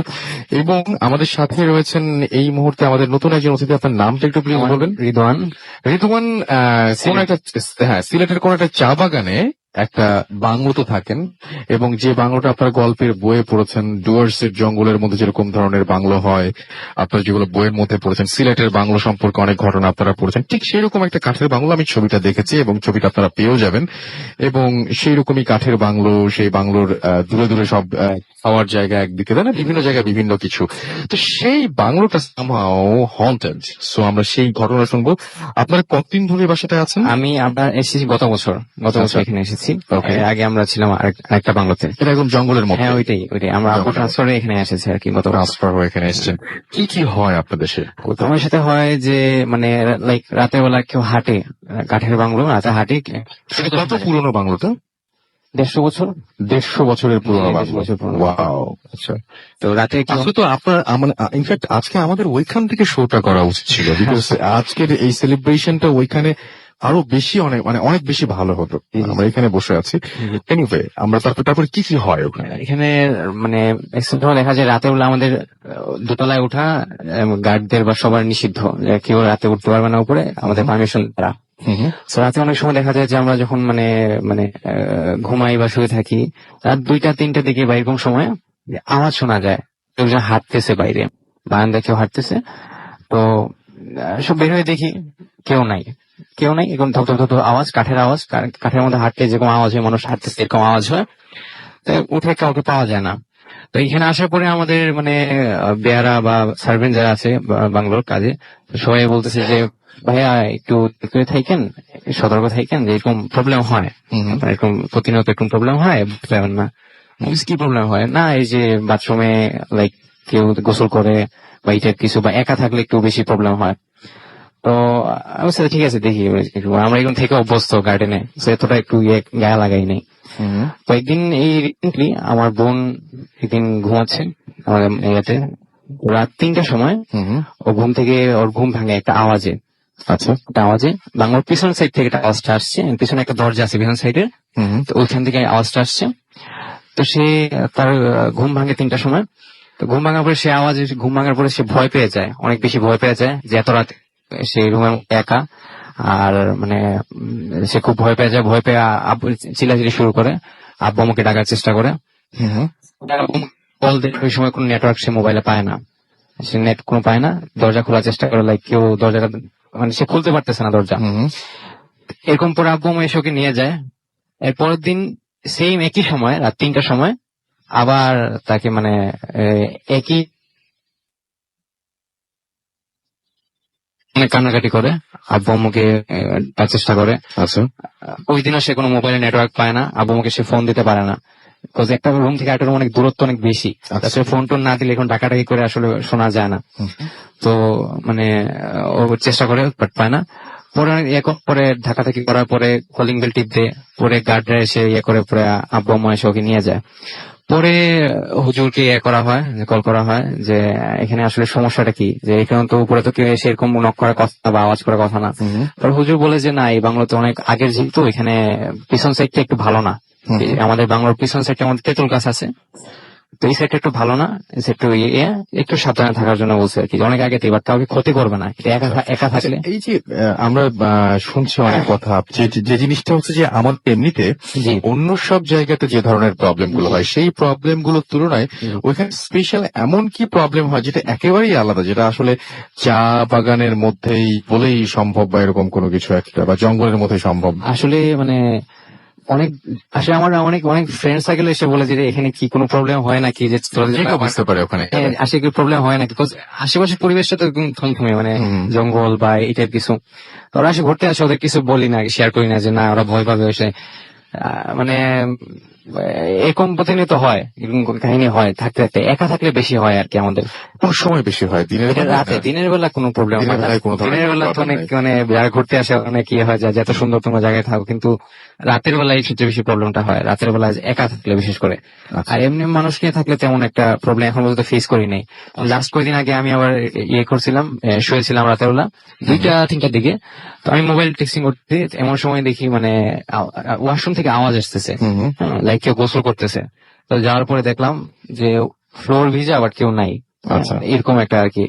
পরে আমি কয়েকদিন আগে, ঈদের আগে, আমার মানে এতে কি বলে, আমি আমার দেখা শুয়েছিলাম, তো বারান্দায় একজনকে আবু বলছে তুমি থাকবা, ভয় পাবা, কাউকে নিয়ে থাকো। বারান্দায় একজন থাকে, আমাদের গার্ড একজন। তো ও বলতেছে যে ভাই আপনি কি এসে আমার ফ্যান বন্ধ করে দিছিলেন? আমি বলছি না, আমি তো ফ্যান বন্ধ করি নাই। আমার ফ্যানকে জিনিসপত্র হারানো টারানো এরকম ঘটনা ঘটে? জিনিসপত্র হারায়, এরকম মিসিং অনেক সময় হয়, পরে পাওয়া যায়, এরকম কিছু হয়। এগুলা মানে অনেক আম্মুর সাথে অনেক বেশি হয়েছিল অনেক আগে, যে আম্মু নতুন বিয়ে হয়েছিল, তখন মানে আম্মু আসছিল, তখন আজ থেকে প্রায় 24-25 বছর আগে।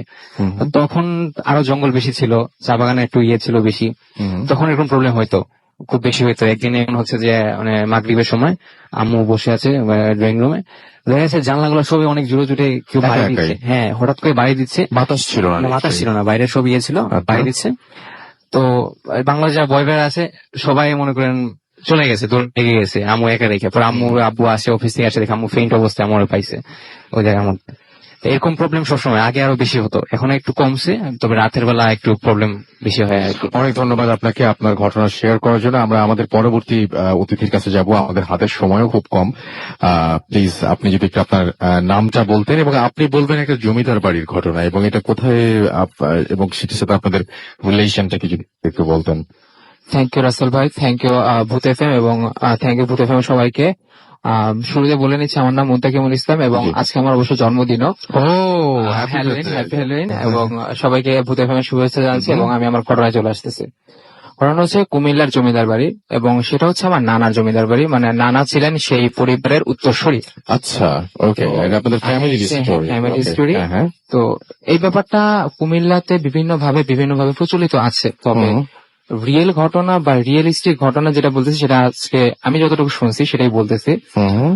এটা ছিল যে কুমিল্লার বাইরে যে কালো দিঘির পানি পুকুর বা কালো দিঘির দিঘি যেটাকে বলা হয় সেটাকে সম্মিলিত নিয়ে। তো এইটা হচ্ছে আমার যে মা তার দাদি আমার ইয়ার সাথে জিনদের একটা মানে যোগাযোগ ব্যবস্থাপনা ছিল। তো সেখান থেকে তারা প্রয়োজন অনুসারে জমিদার বাড়িতে বিভিন্ন সময় বিভিন্ন অনুষ্ঠান হতো, সাংস্কৃতিক বা পারিবারিক অনুষ্ঠান হতো। তো বিভিন্ন সময় বিভিন্ন পরিমাণের থালা বাসন বা আগেরকার জীবনে আপনি রাসেল ভাই জানেন যে পিতলের বা কাঁসার থালা বাসন, তারপর স্বর্ণের থালা বাসন, এইগুলা ওইখান থেকে ইয়ে করতো। তো এগুলো আর কি মানে একটা স্ক্রিপ্ট লিখে ওইখানে রেখে দিলে আসলে সময় মতন ওটা চলে আসতো এবং ওটা ওখানে সাজানো থাকতো। তো বাড়ির যে আয়া বা কাজের লোক তারা সেটা সংগ্রহ করে আনতো। এরকম আমরা শুনেছি কিন্তু এটা আপনাদের একদম পারিবারিক ঘটনা। তো নিয়ে আসতো, তো এটা নিয়ে কোনো সমস্যা ছিল না। সমস্যা হচ্ছে তখন যখন আর কি আমাদের যে ওইখানকার যে আমাদের জমিদার বাড়িতে যারা কাজ করতেন, তো একটা বুয়া সে লোভের বশত সে একটা স্বর্ণের মানে ছাইয়ের মধ্যে লুকায় রাখে। তো মাগরিবি নামাজের সময় আমার মাঝে দাদি আম্মা তিনি যখন নামাজ পড়তে মাগরিবি নামাজের সময় অজু করতে যান, তো তিনি উঠে আসার সময় তার পায়ে শিকল পড়ে এবং শিকল পড়ে কোনোভাবে ছোটানো যাচ্ছিল, এমনকি কামার কুমার যারা আছেন তারাও চেষ্টা করছেন শিকল ছোটানো কোনোভাবে সম্ভব। শিকলটা কিভাবে লাগলো তার কাছে? শিকলটা বলতে হ্যাঁ পানি থেকে যখন উজু করতে নামছে, উজু করে উঠে আসার সময় সে উঠতে পারছেন তাকে তো সামহাউ তাকে অনেকভাবে কামার কুমার কবিরাজ মানে যত রকমের চেষ্টা করা হয়েছে। তো ওইভাবে ওই রাত্রে তাকে থাকার ব্যবস্থা হলো, মানে পাহারাদার ব্যবস্থা করা হলো। তো রাত্রেবেলা তাকে স্বপ্ন যেটা দেখানো হলো সেটা বলা হয়েছিল যে তোমরা যে আমার এখান থেকে পিতলের সোনা বা পিতলের যেসব জিনিসপত্র নাও বা সোনা যেসব জিনিস নাও, তো তোমাদের কথা ছিল যে তোমরা সেটাকে পরিষ্কার করে আবার আমাদের এখানে দিয়ে যাবা, কিন্তু সেজন্যই সবগুলোই দেওয়া ছিল, ফেরত দেওয়া হয়নি। এবং সেই বাটি তোমার বাড়ির কাজের লোক ছাইয়ের মধ্যে লুকায় রাখছে। স্বপ্ন দেখাচ্ছে। হ্যাঁ, এটা তাকে স্বপ্ন দেখা হলো এবং পরদিন সকালবেলা সেই কথা বললো যে অমুক জায়গায় এরকম লুকানো আছে। তো সেটা উঠায় নিয়ে আসলো, উঠায় নিয়ে এসে জমা দিয়ে এবং তার সাথে বলা ছিল যে তোমাকে 2টা গরু দিতে হবে, এরপরে তুমি এর থেকে সাড়া পাবা। তো দেওয়ার পর করা হয়েছিল। তো এই কথা বলার পর যে তারপর এই কথা বলা হয় যে স্বপ্নের মধ্যে এই কথা এটা তোমার ফ্যামিলির উপরে প্রেশার আসতে পারে। আচ্ছা, তো এই ব্যাপারে ক্ষমা চাওয়া হলো। ক্ষমাটা চাওয়ার পর যে হয়তো তোমরা অবিশ্বাস বা বিশ্বাসের একটা জায়গায় তোমাদের গাফিলতি হয়েছে, বাট একটা সময় এসে তোমার পরবর্তী জেনারেশনে তোমার মেয়ের ঘরের ছেলে সে এই মানে পুনরুদ্ধারটা করতে পারবে। ওকে, এটা ছিল ঘটনা। Thank you so much. আমরা মোটামুটি যে খালাতো ভাই সে এখন ঠিক আছে, থ্যাংক ইউ সো মাচ আপনার ঘটনার জন্য। এবং আমরা অলরেডি শেষে চলে এসেছি। আমরা যাবার আগে কিছু এসএমএস পড়তে চাই এবং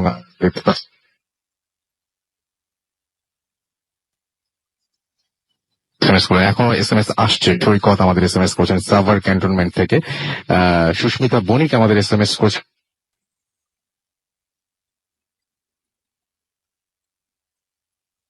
এসএমএস করেছেন দিয়ান সুলতানা। সানি আমাদের এসএমএস করেছেন বাপ্পি আমাদের এসএমএস করেছেন FM ডক্টর জুবায়ের বাড়িধারা থেকে আমাদের এসএমএস করেছেন এবং